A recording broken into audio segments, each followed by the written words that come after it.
Imagine waking up in a city where your morning jog takes you past solar-paneled rooftops, fish farms beneath your feet, and sea breezes flow through your bedroom window, because you're vacationing on a luxury island. But because this floating city is your permanent home. Sounds like science fiction. Think again. With rising sea levels threatening to swallow entire coastlines and displace hundreds of millions of people, floating cities are rapidly transitioning from concept to necessity.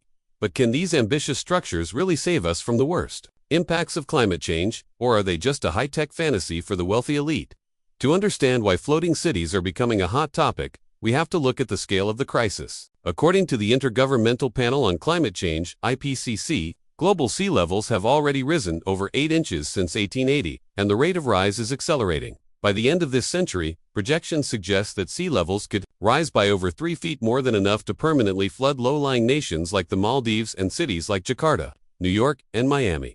In fact, Indonesia has already announced plans to move its capital from Jakarta due to worsening floods and sinking land. And they're not alone. Coastal cities around the world are pouring billions into seawalls and pumps. But many experts agree, we're just buying time. So what if, instead of fighting the ocean, we learn to live with it? That's the radical idea behind floating cities. These are not just houseboats or maritime villages. We're talking about entire urban ecosystems built atop buoyant platforms, engineered to rise with sea levels, withstand storms, and support thousands of residents. Think of it as a modern-day Noah's Ark, but with Wi-Fi, vertical farms, and green tech woven into every level. The vision is not just to survive climate change, but to thrive in harmony with the water. One of the earliest and most well-known visions of this kind came from Dutch architect Koen Olthuis, who has been dubbed the floating architect. His firm, Water Studio, has been building floating houses, schools, and even entire neighborhoods in the Netherlands for years. Why? The Netherlands, because it's a country where over a quarter of the land is already below sea level. They've spent centuries battling the ocean with dikes, canals, and pumps. But now, architects and engineers are flipping the narrative. You can't beat water. Float on it. In 2022, the United Nations-backed project called Ocean made headlines by unveiling a plan for the world's first prototype floating city off the coast of South Korea.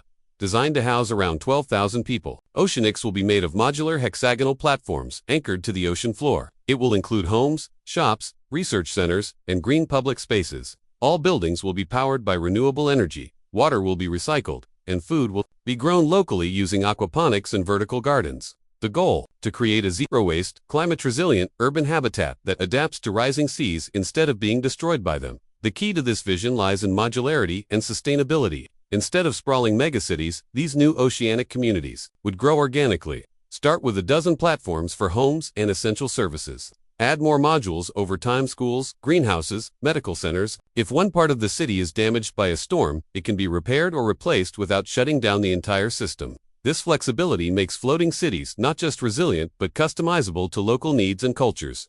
A city in the Pacific might prioritize hurricane resistance and desalination systems, while a floating community near Bangladesh could focus on agriculture and flood prevention. But building cities that float isn't just about engineering. It's about rethinking civilization. Where do you draw borders on the sea? Who governs these platforms? What laws apply in international waters?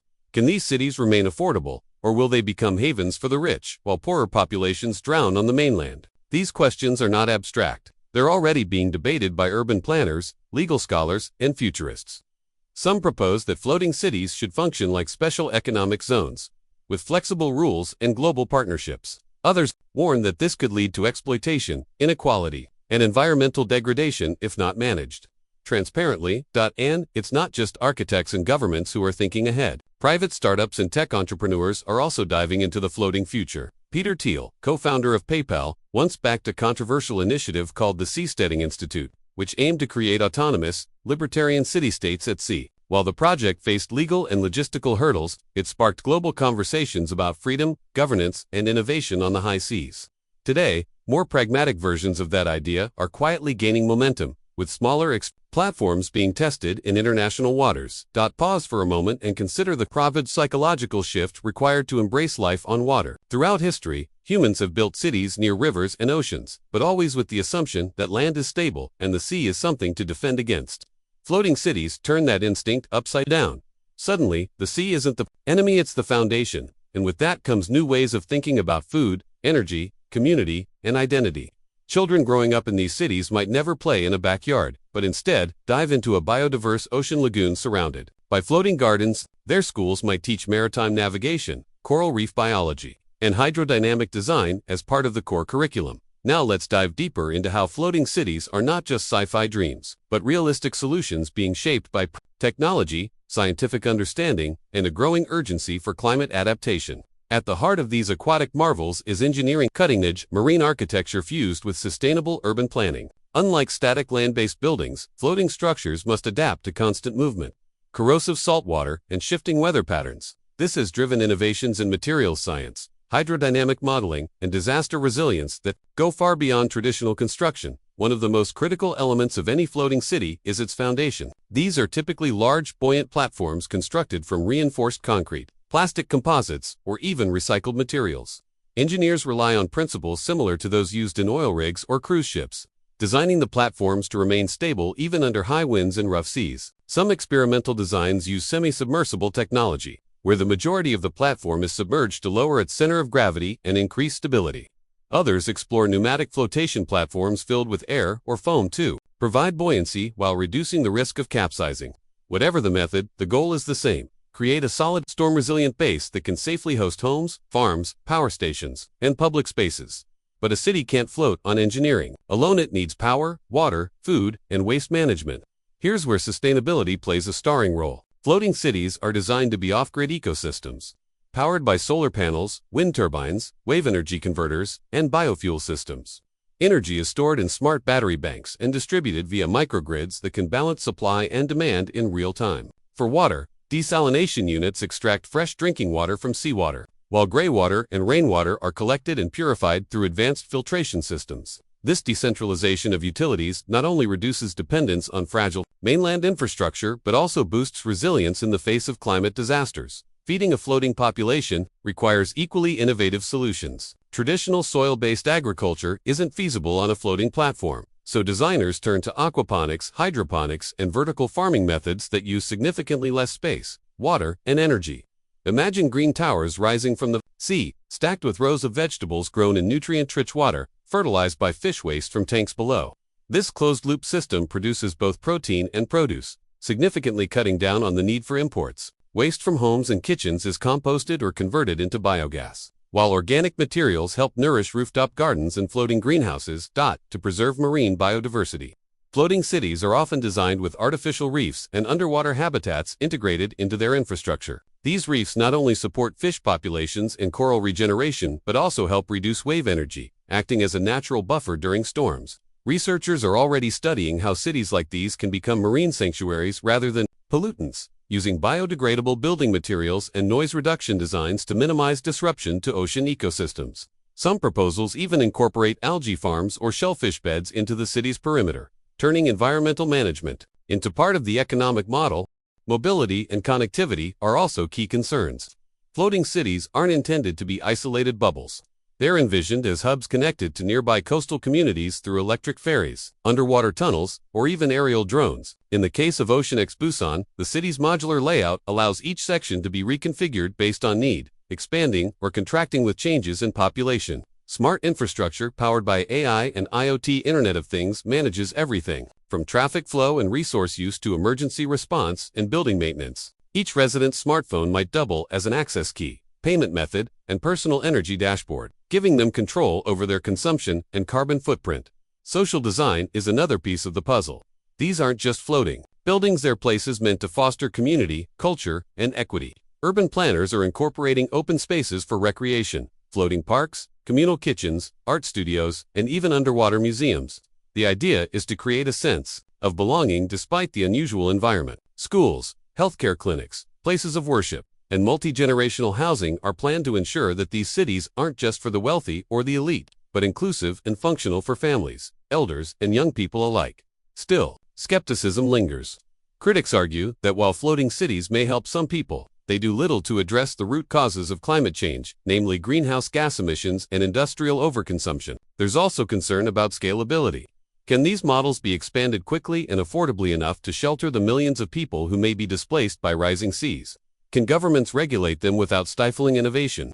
Will powerful corporations or foreign investors exploit ocean real estate the way they have on land? These are valid fears, especially in regions where political instability and economic inequality already strain resources. Yet, despite the obstacles, momentum is building. The Maldives, one of the most threatened nations in the world, has partnered with Dutch firm Dutch Docklands to create an entire floating city for up to 20,000 people. In the Pacific, countries like Tuvalu and Kiribati are exploring similar solutions.